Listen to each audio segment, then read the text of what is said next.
L'île de Ramree. C'est une petite île au large de Miami, anciennement connue sous le nom de Birmanie. L'île de Ramree est envahie par des milliers de crocodiles d'eau salée, certains pouvant peser jusqu'à 907 kg.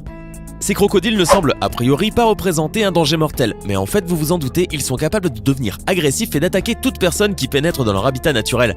L'île et ses habitants reptiles sont devenus célèbres à cause d'un horrible accident qui s'est passé pendant la Seconde Guerre mondiale. En 1945, les combats entre les troupes britanniques et japonaises eurent lieu à Ramree. Lors des affrontements, environ 400 soldats japonais ont été forcés de fuir en direction des marais de l'île. Les soldats y ont été attaqués, pas par les Britanniques, mais par les crocodiles dont ils sont devenus la nourriture. Cet épisode dramatique est enregistré par le livre Guinness des records comme étant la plus grande attaque de crocodiles sur l'homme. L'île des Caraïbes. Il existe une toute petite île néerlandaise dans les Caraïbes, qui ne mesure que 13 km² et qui s'appelle Saba. Ce qui rend cette île intéressante, c'est sa dangerosité. Plus que toutes les autres îles du secteur, elle a été frappée par des ouragans monstres tout au long des 150 dernières années.